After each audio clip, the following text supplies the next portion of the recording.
Astaghfirullah. Assalamualaikum warahmatullahi wabarakatuh. Alhamdulillah wassalatu wassalamu ala rasulillah wa ala alihi wa sahbihi wa mawalah wa la hawla wa la quwata illa billahi wa ba'du.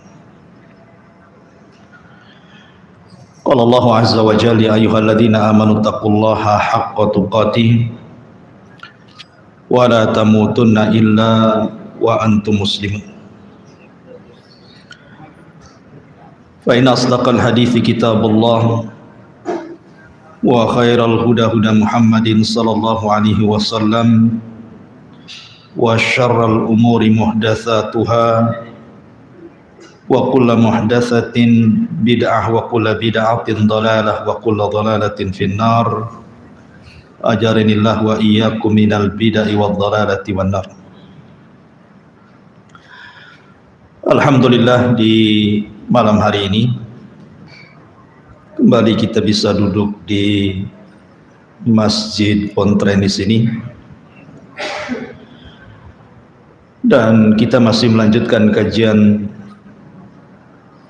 yang lalu tentang alam para malaikat. Kemarin kita sudah disinggung dalam muqaddimah bicara tentang alam malaikat. Malaikat adalah makhluk dari makhluk Allah Subhanahu wa ta'ala. Sehebat apapun para malaikat, malaikat tidak punya rububiyah Allah, apalagi uluhiyah Allah Subhanahu wa ta'ala. Mereka sama dengan kita.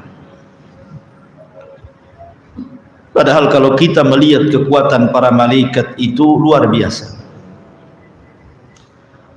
Jibril alaihi salatu wassalam ketika menghancurkan negeri Sodom itu, bukan satu kota yang dihancurkan, 7 kota yang cukup dengan satu sayapnya ditancapkan ke 7 kota itu, langsung diangkat ke langit,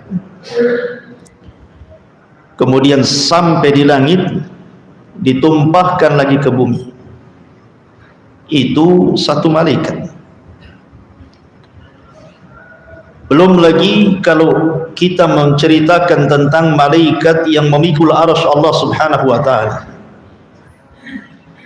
Ketika Nabi SAW diizinkan untuk mensifatkan malaikat yang memikul arsy itu, kakinya berada di dasar bumi, kemudian badannya menjulang ke langit sampai 7 lapis langit, dan kemudian bahunya sampai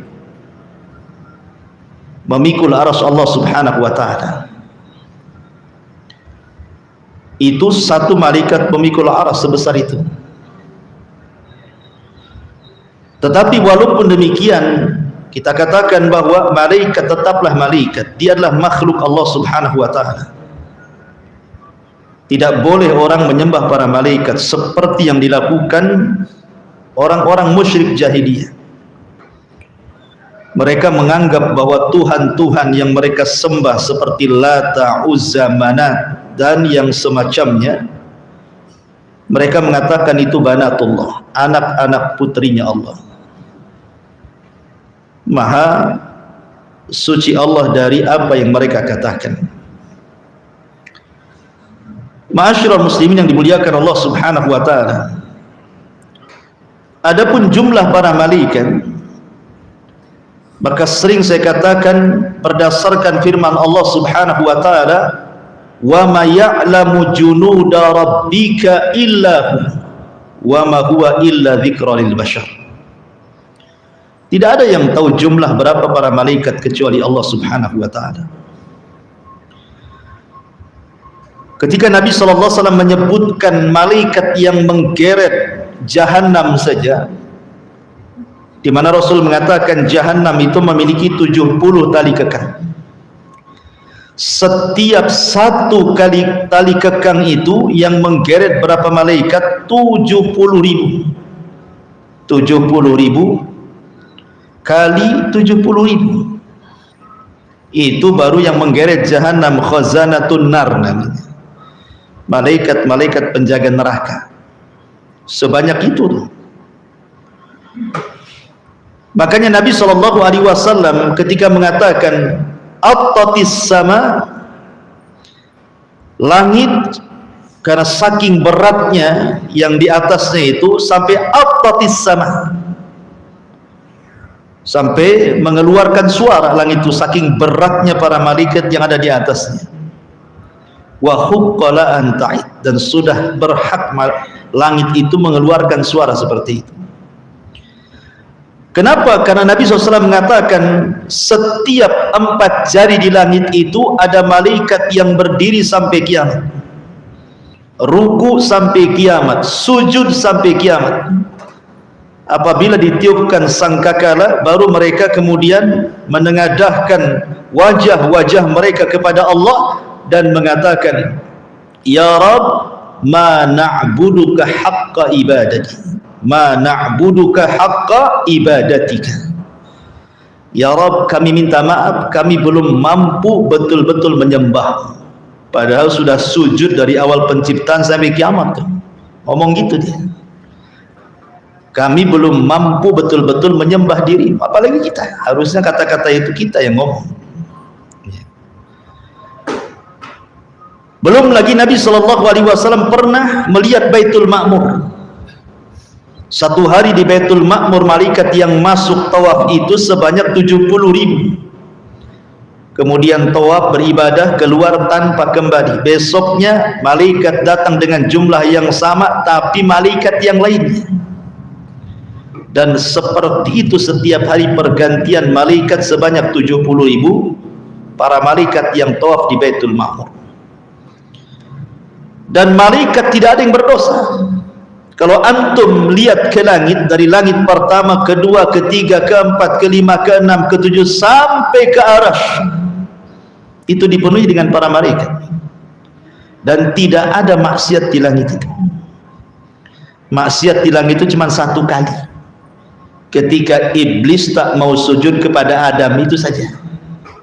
Selepas itu tidak ada maksiat di langit. Karena para malaikat itu wa yaf'aluna ma yu'marun, mereka melakukan apapun yang diperintahkan Allah Subhanahu wa taala. Dan mereka adalah para tentara Allah. Dari sini menunjukkan keagungan Allah. Sementara jumlah malaikat itu tidak seberapa dibandingkan jumlah para malaikat. Makanya ada istilah, sekalipun manusia dan jin ini kufur kepada Allah Subhanahu wa taala, tidak akan mengurangi kekuasaannya. Sekalipun jin dan manusia beriman, tidak pun menambah kekuasaan Allah. Karena Allah penuh dengan tentaranya para malaikat yang tidak pernah bermaksiat kepadanya. Ma'asyiral muslimin yang dimuliakan Allah Azza wa Jalla, Al-Quran ada menyebutkan beberapa nama, dan juga hadis Nabi SAW seperti Jibril, Mikail, Israfil, Malakul Maut, kemudian Ridwan, Zabaniyah, Hamalatul Arash, malaikat hafadhah yang menjaga kita, malaikat kiram al-katibin yang mencatat kita, dan begitu seterusnya. Adapun kalau kita bicara tentang sifat-sifat para malaikat secara singkat, malaikat adalah makhluk yang tidak makan. Mereka tidak minum, tidak kencing, tidak buang hajat, dan mereka tidak mengeluarkan kotoran dari badannya.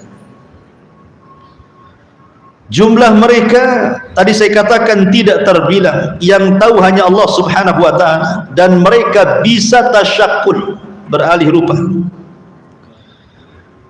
Di antara mereka ada yang ditugaskan oleh Allah untuk memikul arsy.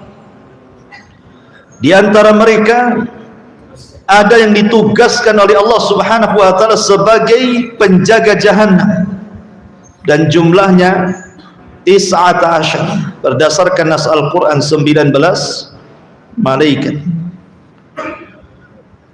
dan mereka memiliki kekuatan yang luar biasa. Walaupun 19 tapi kekuatannya melebihi malaikat-malaikat yang banyak. Di antara mereka adalah para penjaga sorga.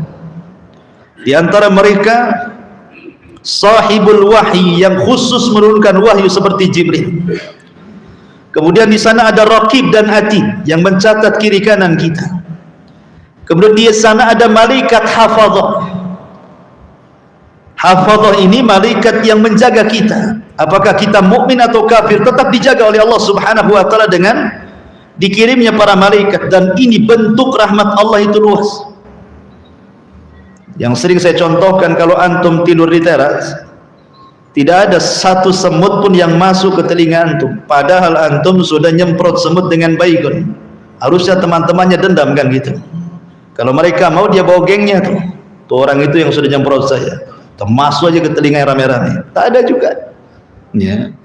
Kenapa? Karena Allah menjaga kita dengan hafadzah, dengan para malaikat yang menjaga. Di antara mereka ada malakul maut, dan malakul maut bukan satu orang tapi rombongan, karena orang yang mati itu bukan satu orang satu hari. Di antara mereka ada yang meniupkan roh, karena setiap hari janin itu setiap 4 bulan ditiupkan roh. Di antara mereka ada yang khusus mencatat kebaikan di siang dan malam, berjumpanya hanya di waktu subuh dan waktu asar saja.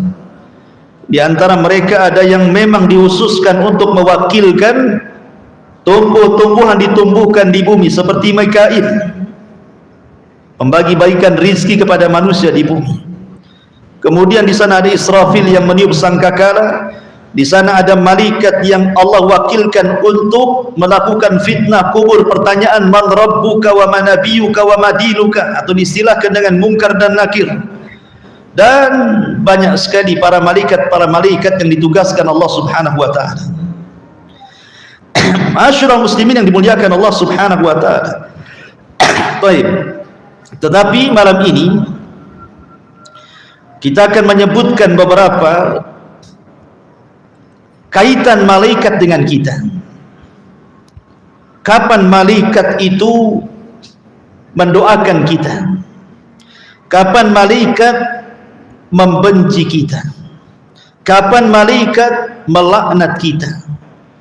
Majlis-majlis seperti apa yang malaikat datang di situ? Inilah yang kita akan bahas di malam ini. Ma'asyiral muslimin yang dimuliakan Allah Subhanahu wa taala. Malaikat ini adalah makhluk yang Allah Subhanahu wa taala fitrahkan kepada mereka cinta dengan kita kaum muslimin. Makanya Allah Subhanahu wa taala kalau cinta dengan kita itu yang pertama dipanggil siapa? Jibril. Kemudian Allah Subhanahu wa taala katakan kepada Jibril, ya Jibril, inni uhibbu fulanan fa ahibbahu. Jibril, aku suka dengan si fulan, kata Allah, maka engkau harus suka juga dengan si fulan. Maka Jibril memanggil seluruh malaikat yang ada di bumi, yang ada di langit, dan yang sedang bertugas dimanapun, dan mengatakan, ya malaikat Allah, innallaha ahabba fulanan faahibbuhu. Wahai malaikat-malaikat Allah, dimanapun kalian berada, Allah sudah suka dengan si fulan, maka kalian semua harus suka dengan si fulan. Maka ketika itu Allah Subhanahu wa taala menanamkan kecintaan kepada si fulan tersebut, kecintaan penduduk langit dan kecintaan penduduk bumi. Dengan sebab itu Allah tanamkan dua kecintaan. Kecintaan penduduk langit maksudnya para malaikat, kecintaan penduduk bumi maksudnya manusia dan jin. Lalu apa faedahnya antum dicintai malaikat itu? Dan apa faedahnya antum dicintai manusia? Adapun faedahnya antum dicintai malaikat, malaikat yang mencatat amal kita, yang mengantarkan kebaikan kita kepada Allah, yang mencabut nyawa kita. Kalau malaikat sudah suka dengan kita, tidak mungkin dia mengantarkan yang buruk-buruk, tidak mungkin pula mencabut kita dalam posisi su'ul khotimah. Tetapi kalau faedahnya manusia cinta dengan kita, itu sebagai rekomendasi bagi kita saat kematian kita, bahwa kita mati di atas kebaikan. Sebagaimana di zaman Rasul, ada orang bawa jenazah, semua memuji jenazah itu. Kemudian datang lagi jenazah, semua mencela jenazah itu. Kemudian Rasul mengatakan wajabat. Kemudian sahabat mengatakan, apa makna wajabat wahai Rasul? Maka Rasul mengatakan, jenazah yang pertama yang dipuji manusia, wajabat lahul jannah, maka dia pasti masuk surga. Tapi jenazah yang kedua yang dicaci maki, dicela manusia, wajabat lahun nar, maka dia wajib masuk neraka, kata. Jadi tazkiyah manusia terkadang penting. Makanya kalau jenazah disolatkan 40 orang yang tidak menyekutukan Allah, semua bertauhid, kecuali akan mendapatkan syafaat jenazah itu. Ma'asyiral muslimin yang dimuliakan Allah Subhanahu wa taala, kecintaan malaikat kepada orang-orang yang beriman itu sampai membantu dalam peperangan. Perang Badar, kalaulah bukan karena Allah, kemudian 5.000 malaikat dipimpin Jibril, sudah kalah tuh perang Badar itu. Tapi Allah turunkan 5.000 malaikat dipimpin Jibril, menang perang itu. Kemudian juga saking senangnya malaikat kepada orang-orang yang beriman, mereka bersalawat. Sebagaimana Allah Subhanahu wa taala mengatakan dalam surah Al-Ahzab 43, huwallazi yusalli 'alaikum wa malaikatuhu liyukhrijakum minadh dhulumati ilan nur wa kana bil mu'minina rahima. Dialah Allah yang telah bersalawat kepada kalian. Kalau salawatnya Allah, maksudnya Allah memberikan rahmat. Kalau ada kalimat salawat dari Allah, artinya Allah memberikan rahmat. Seperti innallaha wa malaikatahu yusalluna 'alan nabi, ya, sesungguhnya Allah dan para malaikatnya bersalawat kepada Nabi. Maksud salawatnya Allah apa? Memberikan rahmat. Maksudnya salawatnya malaikat apa maksudnya? Mendoakan dan memintakan ampun akan dosa-dosa kita. Jadi malaikat itu mendoakan kebaikan kepada kita dan juga mendoakan ampunan kepada kita. Huwallazi yusalli 'alaikum wa malaikatuhu liyukhrijakum minadh dhulumati ilan nur. Ma'asyiral muslimin yang dimuliakan Allah Azza wa Jalla, bahkan malaikat itu hadir di majlis-majlis ilmu, di majlis-majlis zikir, di majlis-majlis yang dibacakan Al-Quran di situ. Baik di masjid, baik di rumah, baik di majlis taklim, dimanapun. Kalau majlis itu ada zikirnya, ada mempelajari halal haramnya, ada bacaan hadis dan Qur'annya, maka malaikat akan datang. Kemudian malaikat akan mendoakan dan memintakan ampun kepada orang-orang yang ada di majelis itu. Dan itu berdasarkan hadis Abu Hurairah radhiyallahu anhu. Kemudian juga para malaikat, mereka tidak pernah lepas dari kita. Malaikat itu tidak pernah akan lepas dari kita. Di sana ada malaikat raqib dan atid. Sejak kita lahir sudah diwakilkan oleh Allah untuk mencatat kebaikan dia dan menjadi qarin dia yang baik. Belum lagi kesehari-hariannya. Tadi saya katakan ada malaikat itu yang setiap pagi dia memperhatikan kita dan mencatat amalan kita sampai waktu asar. Kemudian di waktu asar mereka naik ke langit, kemudian meletakkan catatan kebaikan kita di Sidratil Muntaha. Kemudian ganti dengan malaikat yang di malam hari memperhatikan kita terus, kemudian mencatat kebaikan kita di malam hari. Apakah kita tahajud, apakah kita witir, apakah kita zikir, apakah kita baca Quran, apakah kita tafakkur, dicatat semuanya sampai waktu subuh. Kemudian naik, kemudian diangkat ke langit dan diletakkan di Sidratil Muntaha. Jadi malaikat itu terus akan memperhatikan manusia. Termasuk juga malaikat itu ada yang ditugaskan, ikhwan, hanya menyampaikan sholawat ke kuburan Nabi. Jadi kalau antum bersolawat Allahumma salli ala Sayyidina Muhammad, ini ada malaikat yang menyampaikan sholawat saya, langsung melesat ke kuburan Nabi. Kemudian disampaikan, ya Nabi Allah, si fulan bersolawat kepadamu, maka Rasul akan bersolawat 10 kali kepada kita. 1 kali bersalawat kepada Nabi, Rasul bersalawat berapa? 10 kali kepada kita. Ya. Jadi ada malaikat-malaikat yang mereka mengaminkan setiap doa orang-orang yang beriman saat berdoa. Makanya Nabi SAW mengatakan, da'watul mar'il muslim li akhihi bi dhahril ghaibi mustajabatun inda ra'sihi malakun kullama da'a li akhihi bi khairin qala al malakul muwakkal bihi amin walaka bimithli. Doa seseorang kepada saudaranya tanpa sepengetahuan dia, maka ketika dia berdoa ada malaikat di atas kepala kita. Setiap kita berdoa untuk saudara kita tanpa sepengetahuannya, malaikat yang di atas kepala mengatakan, dan kau akan mendapatkan hal yang sama dengan doamu kepada saudara. Jadi kalau seandainya antum berdoa kepada saya, ya Allah mudah-mudahan diberikan istri lagi lah Bu Merah itu, maka malaikat di atas kepala antum juga, gitu maksudnya, paham ya? Ya, jadi antum kalau mendoakan orang poligami, kata malaikat, antum juga, banyak-banyak berdoa seperti itu. Ya. Ma'asyiral muslimin yang dimuliakan Allah Subhanahu wa taala. Kemudian juga para malaikat itu memberikan tabsyir, kabar gembira, dan juga tahwib, penakut-nakuti saat manusia sedang sakaratul maut itu. Kalau dia ruhnya seorang mukmin, dikasih kabar gembira, alla takhafu wa la tahzanu wa abshiru bil jannati allati kuntum tu'adun. Jangan takut, jangan sedih, surga sudah menantimu. Tapi kalau dia ruhnya yang jahat, malaikat menakut-nakuti, ukhruji ya ayyuhan nafsul khabitha ila sakhati minallahi wa ghadabi. Keluar wahai ruh yang jelek kepada kemurkaan dan kemarahan Allah Subhanahu wa taala. Ma'asyiral muslimin yang dimuliakan Allah Azza wa Jalla. Lalu siapa orang-orang yang akan dilaknat para malaikat? Jadi malaikat itu ada yang ditugaskan Allah khusus untuk melaknat saja tugasnya. Ketemu orang dilaknatnya orang itu, ketemu orang dikutuknya orang itu. Jadi ada malaikat-malaikat tugasnya itu hanya mengutuk orang saja. Apa semua orang dikutuk? Ya tidak. Siapa orang-orang yang akan dikutuk, dilaknat para malaikat itu?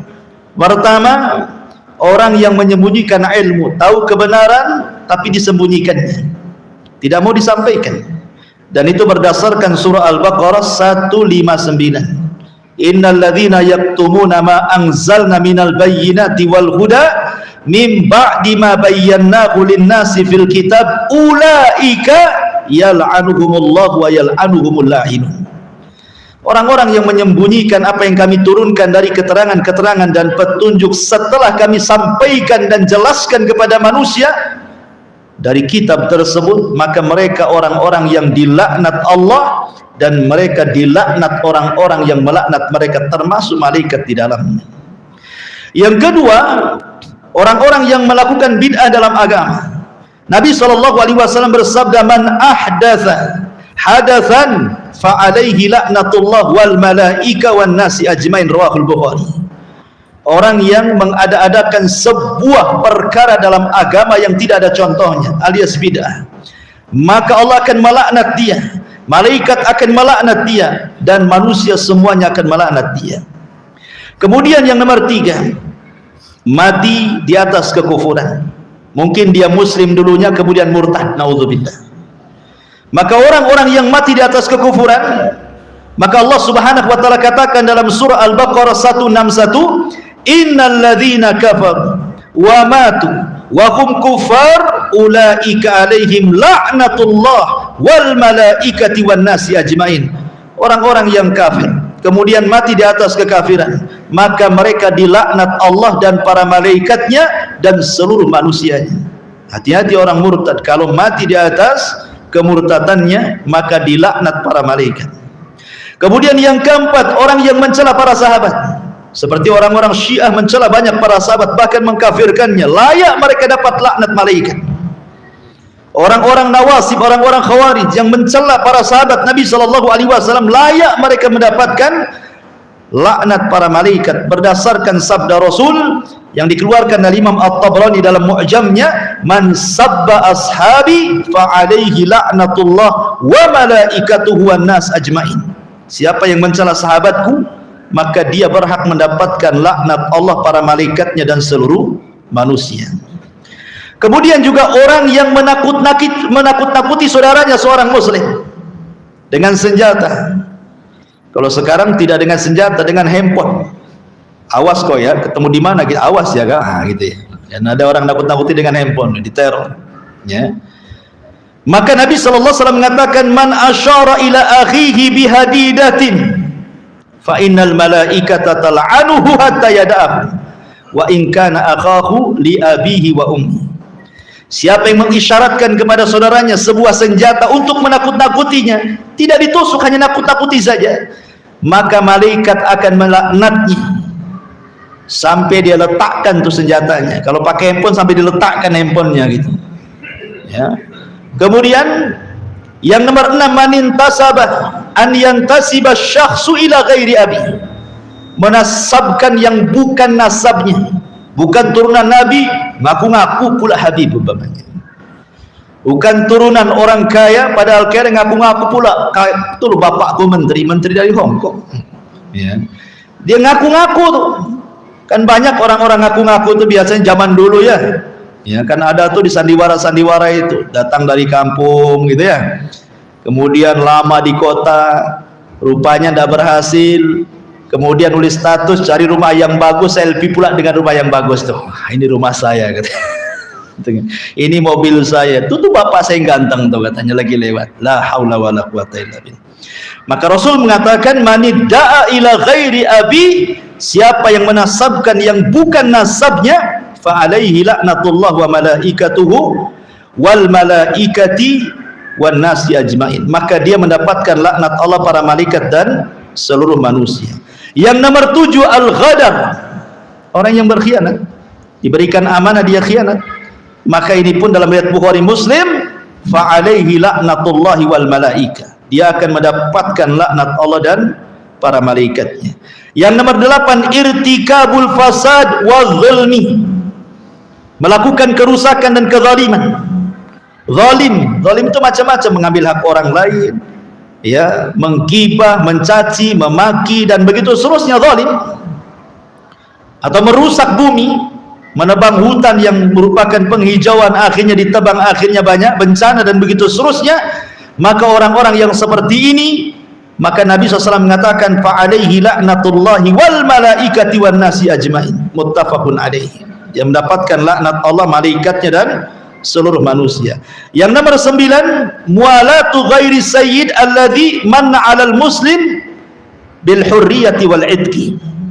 Mungkin seorang budak loyalitasnya tidak diberikan kepada tuannya tetapi kepada orang lain, ini pun dilaknat. Termasuk juga yang nomor 10, seorang wanita yang menolak ajakan suaminya untuk berhubungan, maka wanita ini akan dilaknat sampai dia subuh kalau dia tidak bertobat kepada Allah Subhanahu wa taala. Termasuk juga orang yang berhukum dengan hukum selain Allah Subhanahu wa taala, berdasarkan riwayat Imam Ahmad, mereka pun orang-orang yang dilaknat Allah Subhanahu wa taala dan para malaikatnya. Inilah orang-orang yang dilaknat. Sekarang orang-orang yang didoakan para malaikat, orang-orang yang didoakan kebaikan, malaikat beristighfar kepadanya, siapa mereka? Yang pertama, mereka adalah orang-orang yang tidur dalam posisi tahir, suci. Jadi sebelum tidur antum berwudu, ya, tidak masalah. Ustaz, saya sudah berhubungan dengan istri, berwudu saja. Karena Nabi SAW pernah berwudu, kemudian menggauli istrinya, berwudu lagi, menggauli istrinya, dan begitu seterusnya. Nah, padahal wudu itu kan menghilangkan hadas kecil. Kalau dia melakukan hadas besar kan secara otomatis batal kan. Wudu untuk tidur berbeda hukumnya. Itu sunnah, wudu saja. Ya, supaya untuk menyemangati kita juga dan tidak didekati setan saat kita tidur. Apalagi dia memang tidak melakukan hubungan, kemudian dia berwudu betul-betul ingin membersihkan dari hadas besar dan hadas kecil, maka disebutkan dalam Sahih Targhib dan Tarhib, man bata tahiran bata fi syiarihi malakun, siapa yang tidur dalam posisi suci, tidak ada hadas besar dan kecil, maka para malaikat akan berada di samping kiri kanannya. Setiap dia guling ke kanan, malaikat sebelah kanan mengatakan Allahumma gfir lahu, Allahumma arhamhu. Ya Allah, ampuni dosa orang ini. Ya Allah, rahmati orang ini. Berguling lagi ke kiri, sebelah kirinya mengatakan yang sama. Ya Allah, ampuni orang ini, rahmati orang ini, sampai dia bangun. Dia bangun saja jadi ibadah, ikhwan. Tidur saja jadi ibadah. Tidur di atas ilmu itu jadi ibadah, tapi tidur tanpa ilmu jadi dosa. Ya kan? Tidur di atas ilmu, tahu nih kalau saat tidur antum didoakan malaikat kiri dan kanan, ketika itu tidur antum jadi ibadah. Dan mimpi-mimpinya pun pasti enak itu. Tapi kalau seandainya tidur antum tidak demikian, bisa saja mimpinya aneh-aneh. Ya. Ini yang pertama. Yang kedua, muntadirus sholat, orang-orang yang menunggu sholat. Nah, seperti kita ini sedang menunggu sholat nih. Dari maghrib tadi sholat, sambil nunggu sholat ada pengajian nunggu sholat isya, kan itu. Maka Nabi SAW mengatakan, inna ahadakum ma qa'ada yantadiru sholata fi sholatin ma lam yuhdis tad'ulahul malaika. Sesungguhnya salah seorang di antara kalian tidaklah duduk menunggu sholat setelah sholat dan dia tidak berhadas sampai sholat kembali, maka para malaikat akan mendoakan dia, Allahumma gfir lahu, Allahumma arhamhu. Ya Allah, ampuni dosa orang ini, ya Allah, rahmati orang ini. Kemudian yang nomor 3, orang yang berada di shaf yang paling depan dalam sholat. Ya. Kemudian juga orang yang di shaf sebelah kanan, termasuk orang yang berburu shaf paling depan, maka mereka adalah orang-orang yang didoakan kebaikan para malaikat. Kemudian juga orang-orang yang mendapatkan aminnya para malaikat. Makanya setiap imam saat membaca ghairil maghdubi alaihim waladhdallin, maka aminnya bareng-bareng. Jangan nunggu imam amin baru makmum amin, tapi bareng-bareng. Ketika ghairil maghdubi alaihim waladhdallin, maka imam mengatakan amin, semua makmum ikut amin. Kata Nabi SAW, barang siapa yang takmin dia, amin dia cocok dengan aminnya malaikat dalam satu waktu, Allah ampuni dosa-dosanya. Malaikat akan mendoakan ampunan kepadanya. Termasuk juga orang yang banyak bersolawat kepada Nabi SAW. Termasuk tadi saya katakan doa kepada orang yang antum tidak tahu bahwa antum sedang doakan dia. Termasuk juga orang yang infak di jalan Allah. Setiap pagi malaikat turun kemudian mengatakan Allahumma ati munfiqan khalafa wa yaqulul akhar Allahumma ati mumsikan talafa. Ya Allah, kasih tambah rizki tuh si anu tuh yang sudah berinfak. Ya Allah, tahan rizki si anu tuh bakhil tuh. Malaikat akan ngomong begitu setiap pagi. Coba bayangkan setiap pagi. Makanya saya lihat kemarin ada celengan di sini. Bagus tuh. Bawa ke rumah satu-satu tuh. Setiap pagi antum masukkan 1000 uang koin, jangan dibagi 2. Ya, kalau bagi 2 nggak laku tuh. 1.000 malaikat tiap hari antum didoakan malaikat, padahal 1000 perak tuh, ya kan? Tok. Ya pertanyaannya kapan jadi masjidnya itu? Kalau 1000, nggak apa-apa lah. Yang penting antum didoakan para malaikat ya. Kemudian juga diantaranya adalah man ada maridhan, orang yang mengunjungi orang sakit. Subhanallah, orang yang mengunjungi orang sakit ini luar biasa. Kata Nabi SAW, man ada maridhan, barang siapa yang dia mengunjungi orang sakit, syayya'ahu sab'una alfa malakin. Di belakang antum itu diikuti 70.000 malaikat. Ya, Ustadz, susah cari orang sakit. Kata siapa? Di rumah sakit banyak orang sakit. Tiap hari aja antum ke rumah sakit bawa apa gitu. Nggak kenal Ustadz, sudahlah kasih aja kan itu. Yang penting 70.000 mendoakan antum dari belakang. Ya. Jadi kalau ada orang sakit ikhwan kita itu senang harusnya. Ayo kita kapan ke sana? Supaya diikuti 70.000 malaikat, semuanya memintakan ampun kepada antum. Betapa luar biasa ikhwan.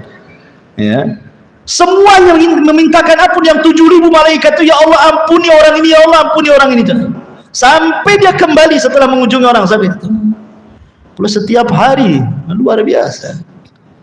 Ya.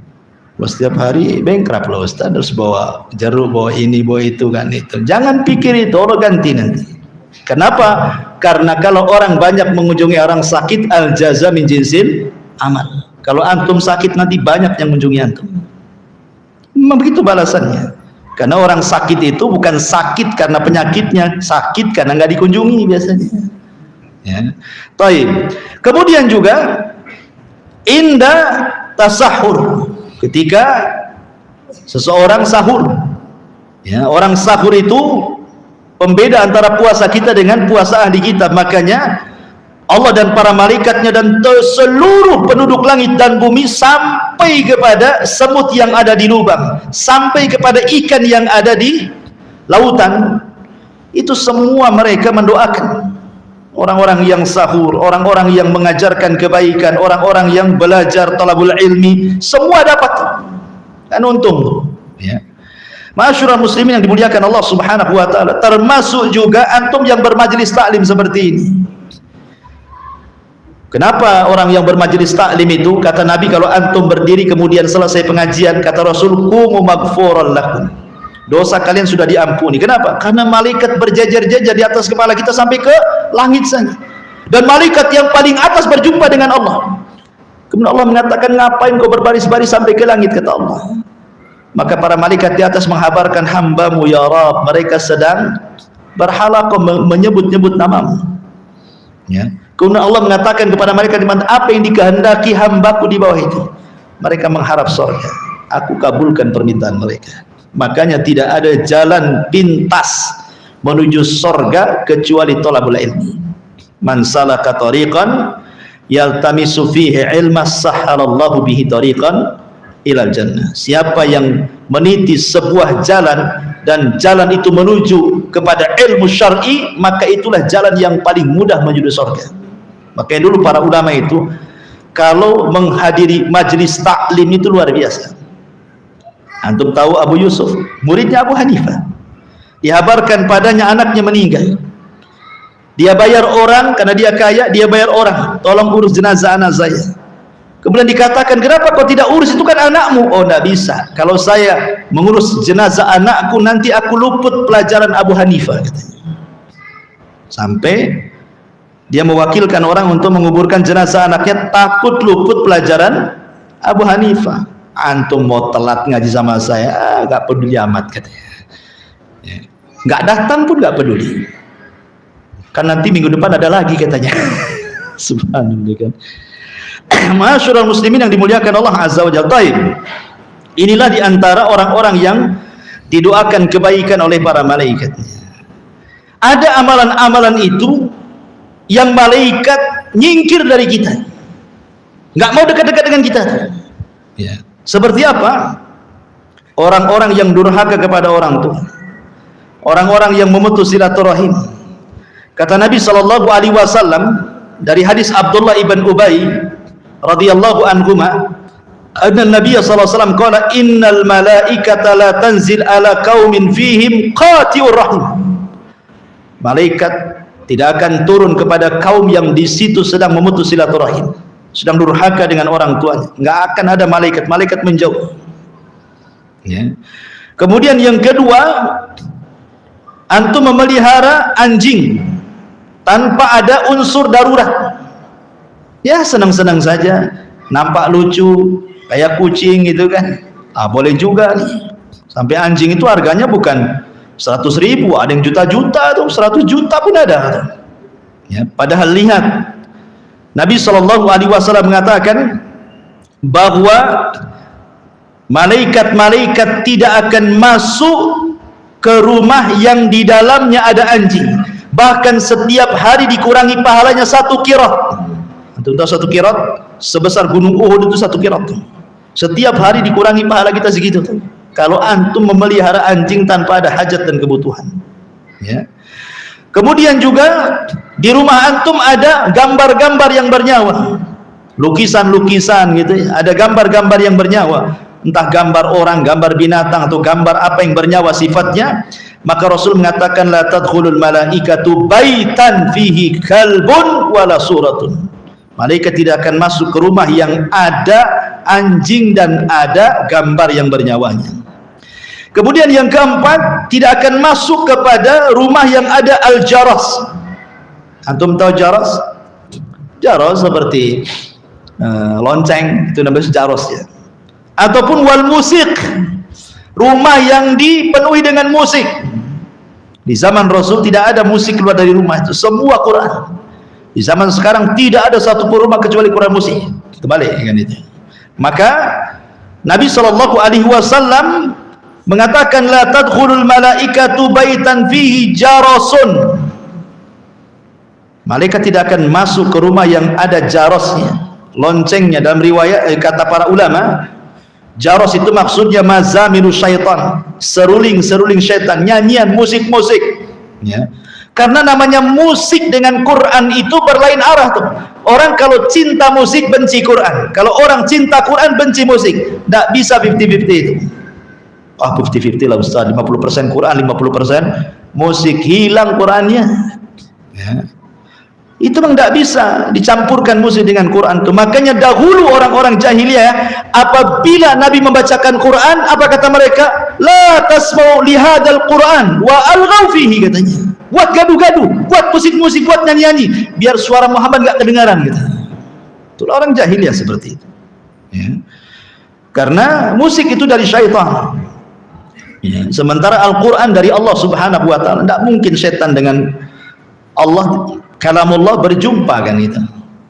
Kemudian diantaranya malaikat akan pergi adalah wujudur rawaih al-kariha fil bait, rumah yang bau ya, nggak pernah disapu, nggak pernah dipel gitu kan, bau pokoknya. Antum di depan rumahnya parit kotor loh, nggak pernah dibersihkan, nunggu kerja bakti RT, mikirlah ya kan. Itu udah ada malaikat tuh. Yang penting soal parit sebelah bau terserah, yang penting rumah kita parit bagus kan itu ya. Nampak nih sapi teng nih bau-bau, tutup ya. Karena tidak suka malaikat yang bau-bau. Makanya kenapa Nabi SAW mengusir orang yang mulutnya bau bawang ketika hendak sholat? Kenapa?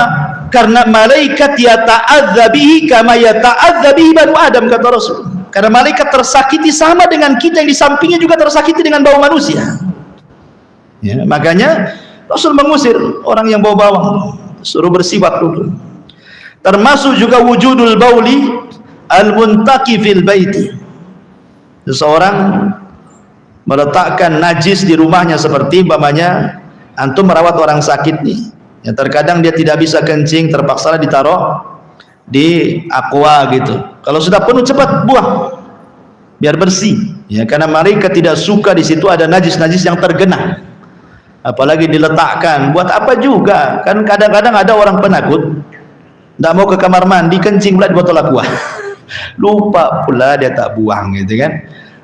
Dari sekarang antum lihat tuh, ada nggak tuh botol aqua yang ada kencing ya, periksa tuh ya. Jadi karena malaikat tidak suka tuh ada najis-najis, ada kotoran-kotoran.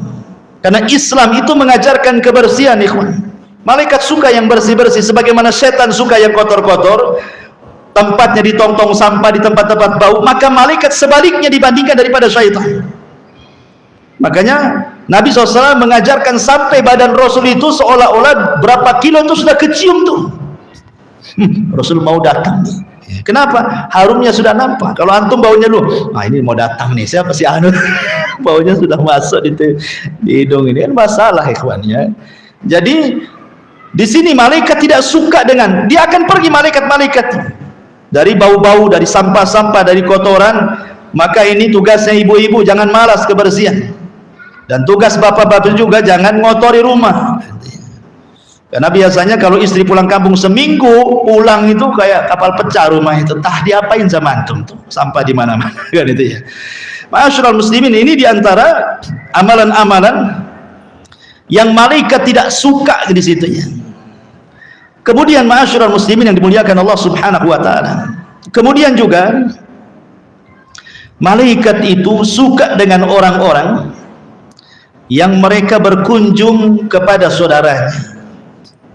Jadi saudaranya nun jauh di sana, umpamanya di Tanjung Pinang atau punya saudara, atau di Tanjung Uban, atau di Medan, atau di mana, atau di Jawa lah. Antum punya kawan, bukan saudara, kawan saja. Kawan di Batam dulu, kawan ngaji gitu. sekarang pindah tugas di Tanjung Pinang atau di mana. Memang antum ingin ke sana, bukan ingin jalan-jalan ke Tanjung Pinang sambil mampir biar tak bayar hotel, bukan itu.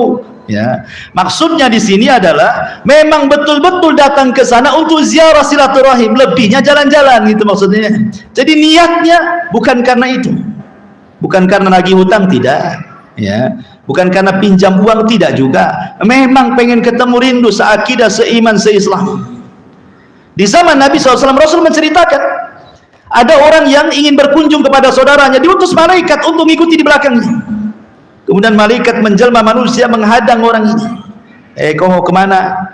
Ya, saya mau berkunjung kepada saudara saya yang nun jauh di sana.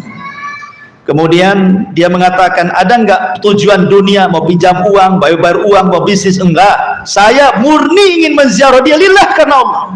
Saya cinta dia karena Allah Subhanahu wa ta'ala. Maka malaikat ini mengaku, inni Rasulullah, sebenarnya saya malaikat menjelma manusia. Bi annallaha qad ahabbaka kama ahbabtahu fi. Ingat, Allah sudah cinta kepadamu sebagaimana engkau cinta kepada dia. Dan tadi saya katakan, kalau Allah sudah cinta kepada kita, siapa yang dipanggil? Jibril. Jibril, aku cinta dengan si Anu, kau cinta juga. Jibril memanggil semua malaikatnya, si Anu dicintai Allah, kalian harus cinta kepadanya. Luar biasa gitu. Ya, nggak harus jauh-jauh ke Pinang lah kan, itu di Batam kan kawan antum banyak. Antum kalau datang pinjam duit saja, ya, sekali-kali datang ikuti silaturahim, bawalah buah-buahan hadiah, ya kan, kemudian pulang lagi. Jangan pula mengharap kapan dia datang. Kemarin saya sudah datang bawa ini bawa itu, awas kalau tak datang, itu namanya barter tuh. Ya, bukan seperti itu. Kita berkunjung lillah, bukan karena antum pancing dengan satu kresek salak supaya dapat 3 kresek mangga, bukan itu judi namanya. Kan itu ya, nggak boleh seperti itu. Sudah isya belum? Pas ya? Oke, alhamdulillah. Subhanakallah bihamdika, asyhadu an la ilaha illa anta astaghfiruka wa atubu ilaik. Wallahu ta'ala alam. Assalamualaikum warahmatullahi wabarakatuh.